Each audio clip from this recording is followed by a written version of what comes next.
Pure Land Master Tanluan Tanluan Daisi. From Northern Wei, Master Tanluan was a great master who propagated the Pure Land tradition during the Northern Southern Dynasty. Born in Nhạn Môn, now Shaanxi, as his family lived near Wataishan, 5 Terraces Mountain, he heard of many inspiring cases of responses by Manjusri Bodhisattva since young. At the age of 14, he went on a pilgrimage to Wataishan, and at Fogwang Monastery, witnessed Manjusri Bodhisattva's manifestation of auspicious signs, which inspired him to renounce the household.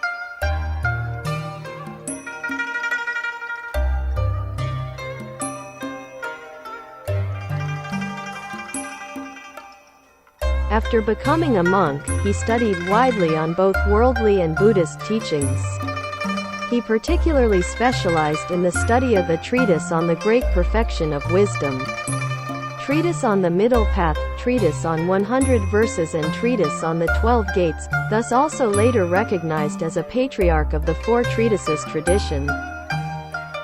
When the master read the Sutra of the Great Assembly, as he felt that its words are profound, he began to write a commentary on it.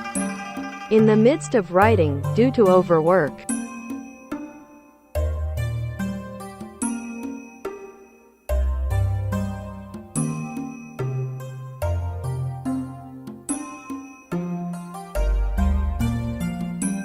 however, he strongly felt that life was precariously fragile and impermanent. He then sought skills for cultivating longevity, so as to fulfill his wish to continuously study and practice the Buddha's teachings. Thus, he traveled to Liang Dynasty's Zhongnan, to look for Dao Hongjing, who was a Taoist who practiced for longevity. When he reached Jiankong, now Nanjing, being from the Northern Dynasty, he was suspected to be a spy and summoned to the palace for investigation. However, there, without knowing Emperor Liang's identity at Chongyun court, he discussed Buddhism with him, and attained his great praise. After getting 10 scrolls on longevity from Dao Hongjing, while returning to the north, he met the Indian Tripitaka Dharma master Bodhiruchi.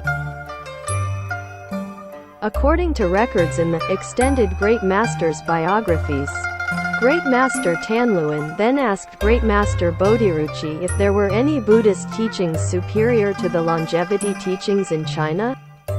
To which Great Master Bodhiruchi replied, "Where are there teachings on longevity without death here? As even if attaining long life, to not die when young, there is eventually still death and return to the cycle of rebirth. Of what sufficient value are such teachings?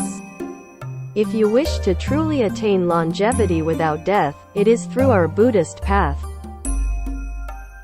Great Master Bodhiruchi fulfilled the Great Master Tanluan's wish by presenting him the Sutra on Contemplation of Immeasurable Life, also telling him that if relying on it for learning and practice, he will not again be reborn in the 3 spheres, to not again remain in the 6 realms, to forever attain immeasurable life.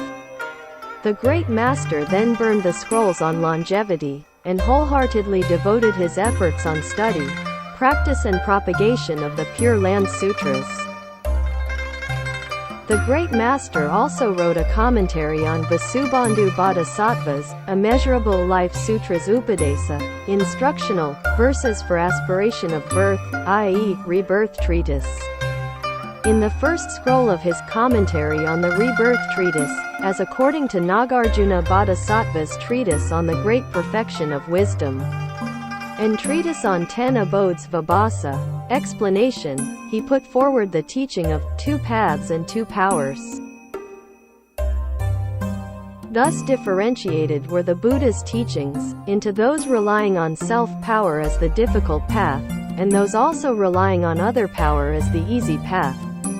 The Great Master taught that in eras with no Buddha, if wishing to follow the difficult path with only reliance on self-power and without other powers' blessings, it will be very difficult to succeed.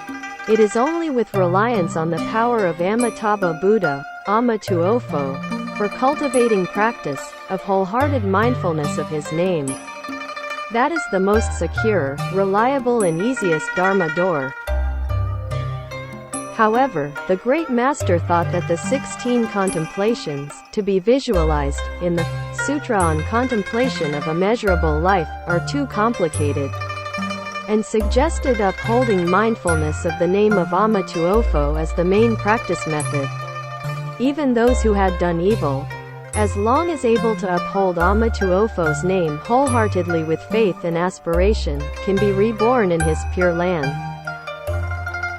The great master summed up that Amatuofo's name completely upholds, i.e. completely retains, all of the Buddha's teachings, and is equal to prajna paramita, perfection of wisdom, equal to Dharani's sentences and phrases, and equal to mantras.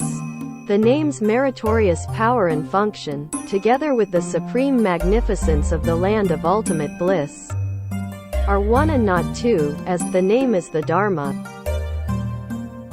It is precisely because these four characters of Amatuofo cover and contain the immeasurably profound and broad meanings of the Dharma that he taught the name to be complete with functions of a mantra.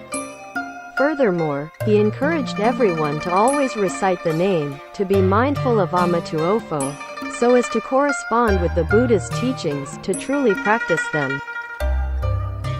The great master's many explanations on the fundamental concepts of the Pure Land tradition were of great significance to future generations' subsequent propagation and promotion of the Pure Land teachings. They also had tremendous influence later, upon Great Master De Chuo, and especially Great Master Shandao, as epitomized in his thought on Pure Land practice. In his later years, the Great Master moved to Fen Province's northern mountains Shibi Monastery, now Shaanxi City's Xuanzhong Monastery, to diligently practice and propagate the Pure Land teachings. The Great Master received great respect from royalty, monastics and commoners of the northern-southern dynasty. The Eastern Wei's Emperor Shaojing addressed him as the Divine Luan, a marvelous phoenix-like bird, and the Southern Dynasty's Emperor Liang addressed him as a living bodhisattva. The Great Master spent his entire life propagating the Pure Land teachings, thereby establishing a solid foundation for the Pure Land tradition. The Great Master received great respect from royalty, monastics and commoners of the northern-southern dynasty. The Eastern Wei's Emperor Shaojing addressed him as the Divine Luan, a marvelous phoenix-like bird, and the Southern Dynasty's Emperor Liang addressed him as a living bodhisattva. The Great Master spent his entire life propagating the Pure Land teachings, thereby establishing a solid foundation for the Pure Land tradition.